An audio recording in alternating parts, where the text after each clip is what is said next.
Estimadas, primero que nada, muy buenos días, espero que se encuentren muy bien. En esta clase, la última clase que vamos a ver de esta unidad número 3, la Edad Media y el nacimiento de la civilización europea, vamos a hablar de la Baja Edad Media como también el fin de este periodo. Por lo tanto, el objetivo de esta clase es comprender las transformaciones que se producen en Europa a partir del siglo XI. Y para ello, y para hacer un poco más fácil la comprensión respecto de esta clase, es que vamos a dividir la clase en diferentes tópicos o temas.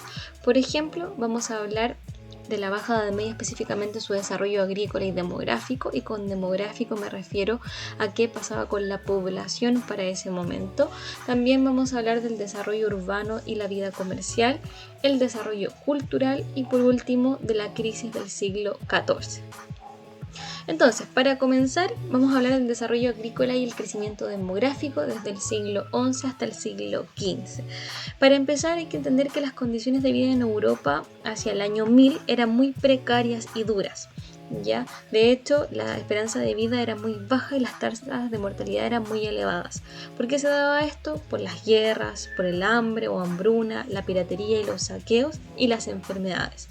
Por lo tanto, mucha gente moría y de hecho la esperanza de vida, como dije antes, era solamente de 40 años. Esto quiere decir que era la expectativa de vida que podían tener las personas de una cierta población o de una cierta localidad o lugar. En este caso en Europa, la gente vivía hasta más o menos los 40 años.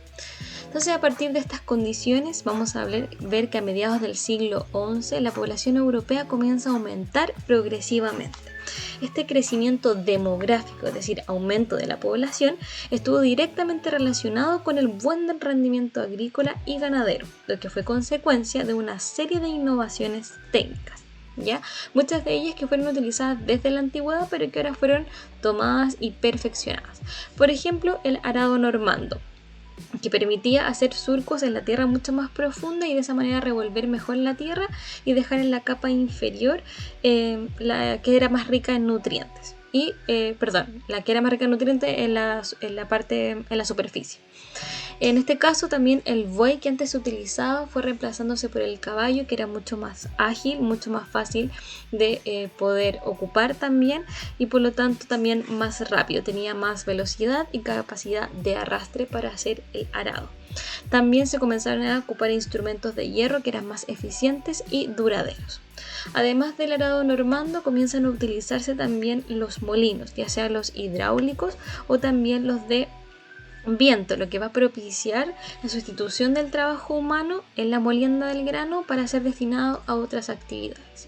Y por último, la rotación trienal de cultivos. En este sistema lo que se hacía era dividir las tierras en 3 partes. Solamente se cultivaban 2, mientras una tercera quedaba en descanso. Y en este caso se llamaba barbecho.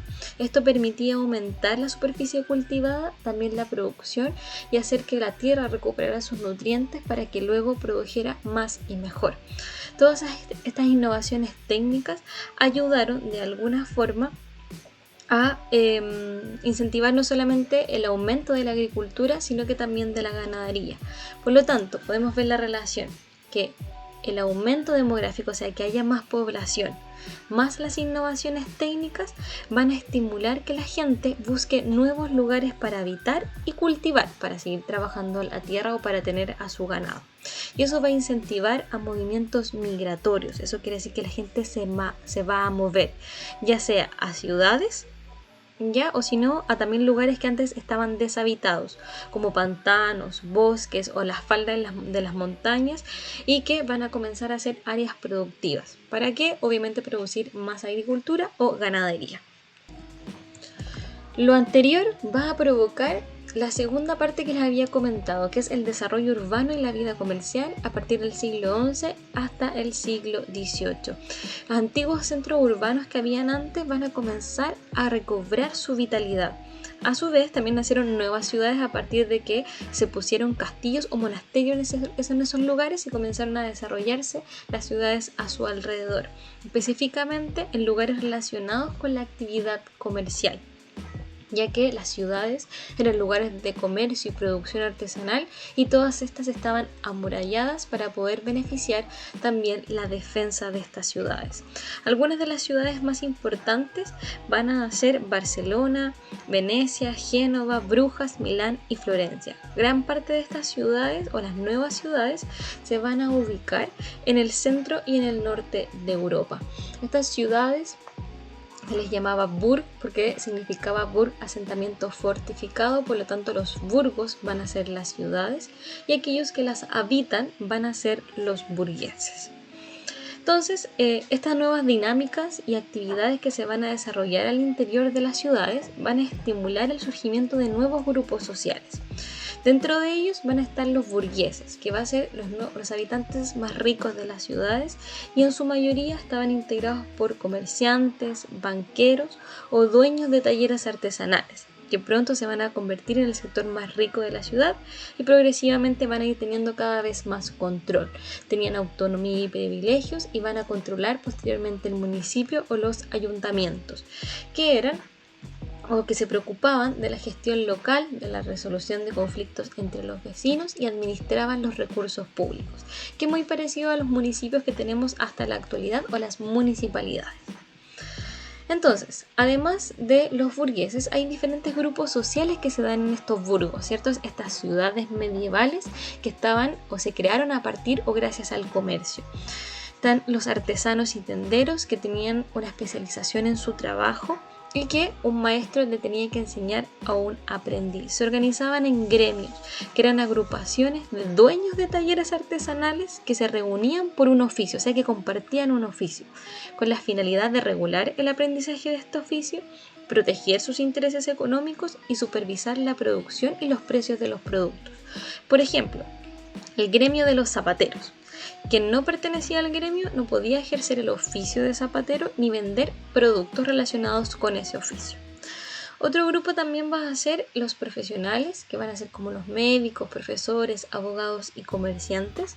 Y por último también la clase rica y poderosa, que estaba compuesta por los banqueros, los grandes comerciantes, dueños de talleres, los nobles y los obispos. De esa manera y a partir de lo que hemos visto se va a comenzar a reactivar la circulación de las monedas y también el intercambio comercial. De hecho aparecen también la influencia de los préstamos o los créditos, ya que se utilizaron para poder financiar ciertas compras. Entonces, ya hemos visto primero cómo cambió la demografía, cómo comenzó a aumentar la población debido también a las innovaciones técnicas que ayudaron a generar mayor comida, mejor forma de vivir y mejores alimentos. La gente, para poder comerciar sus recursos, se va a las ciudades, a los burgos, así llamados en la Edad Media, ciudades que estaban amuralladas y protegidas.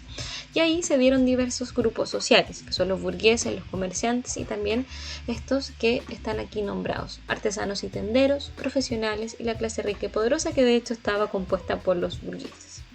Entonces, ahora vamos a ver que también durante este periodo se va a dar un desarrollo cultural, específicamente relacionado con la educación, las ciencias y el arte. Vamos a ver que uno de los desarrollos más importantes de la Edad Media va a ser la creación de las universidades en el siglo XI. Vamos a ver que uno de los elementos más representativos va a ser que estas universidades van a ser vinculadas con los monasterios, o que antes solamente la educación estaba vinculada a los monasterios y ahora se comienza un poco a independizar. Sus facultades están relacionadas con el estudio de la teología o la religión, la medicina y el derecho. Y las principales y las primeras universidades van a ser las de Oxford, Cambridge, París y Salamanca. El objetivo que tenían estas universidades era recuperar y estudiar a los clásicos, eso quiere decir a los griegos y a los romanos, y luego difundir estos conocimientos. De hecho, su método de estudio era la escolástica. ¿Qué era esto?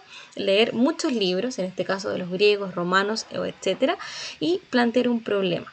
Y ante ese problema dar argumentos a favor o en contra. Ellos decían que de esta manera, con este método, podían desarrollar el pensamiento crítico. Además de la educación, específicamente de la creación de las universidades, también vamos a ver la arquitectura. Vamos a ver dos estilos de arquitectura o de construcción, la románica y la gótica. La románica, como pueden ver, está hecho con grandes muros de piedra. Sus arcos son de medio punto, eso quiere decir que los arcos, las puertas o las ventanas en su mayoría son redondas, completamente redondas. Y de hecho no tiene muchas ventanas. ¿Por qué? Porque eso hacía, según ellos, más débil la estructura y por lo tanto las ventanas, la mayoría que tiene son pequeñas. Recuerden estos ejemplos o características. La mayoría se ocupaba para hacer iglesias y castillos. Luego de esta construcción más románica se va a pasar a una construcción que es gótica. Si se dan cuenta es diferente, esta es más pequeña, esta es más alta. De hecho se decía que estas apuntaban al cielo, a alcanzar a Dios, y por eso estas construcciones se utilizaban para crear catedrales o universidades. Nacen en las ciudades y sus ventanas ya no son tan redondas como estas, sino que son de arco ojival. Así vamos a llamar cuando ya tienen un poco de punta estas especies de ventanas. Tiene muchas más ventanas que la románica, y funciona a través de un sistema de arbotantes y contrafuentes. Como dije, tiene mayor altura y si se dan cuenta tiene mucho más detalles que esta, que solamente está construida con muros de piedra. Recuerden las características que les va a servir para su cuestionario. Entonces, ya para terminar el último tema, vimos grandes avances, ¿cierto? Pero este avance va a tener un freno, específicamente ya para el siglo la crisis del siglo XIV, y que va a dar fin a la Edad Media. Podemos ver que ya comienzan los primeros síntomas de la crisis más o menos en el siglo XIII, y esta se comienza a difundir o a profundizar esta crisis ya para el siglo XIV, específicamente por diferentes conflictos políticos, religiosos, problemas económicos o catástrofes que van a provocar la disminución de la población y también, por ende, su muerte. ¿Qué características o qué va a pasar durante este periodo? Vamos a ver que en Europa se va a dar una mini edad de hielo. Eso quiere decir que las temperaturas van a bajar mucho, van a haber fuertes lluvias, lo cual va a afectar obviamente a la ganadería y la agricultura. Por lo tanto, va a provocar en Europa desabastecimiento y hambruna. Y por lo tanto también muerte. Además de esto, se va a desatar en este contexto la peste negra, la que en poco más de un año causó la muerte de unos 25 millones de personas, que es el equivalente a 1/3 de la población europea. Esta peste fue traída por ratas que a través de la picadura de las pulgas comenzaron a atacar a los humanos y provocaba, o se llama así, la peste negra porque se manifestaba en especies de ampollas negras en el cuerpo que provocaba finalmente la muerte del portador de esta enfermedad. Por lo tanto, vemos que hay crisis con respecto a los alimentos, luego esta enfermedad, y además se le van a sumar guerras o conflictos. Por ejemplo, una de ellas va a ser la Guerra de los 100 años, donde se enfrenta Francia e Inglaterra y comienzan por disputas territoriales. No obstante, esta guerra obviamente va a llevar a que Europa tenga mayor desabastecimiento, eso quiere decir que no tiene recursos, porque arrasaban con los campos de cultivo y ayudaron este conflicto a propagar aún más las enfermedades y epidemias que había. Un personaje relevante de este conflicto es Juana de Arco. Entonces, ¿qué vemos? Hay hambre, no hay alimentos porque debido a esta minidad de hielo, hay guerras, también la peste negra y también vamos a ver esta minidad de hielo que habíamos dicho antes. ¿Cuál es la conclusión de todo esto?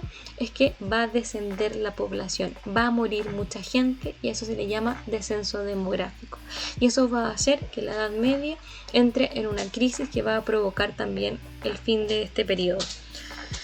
De hecho, todas estas catástrofes que he mencionado,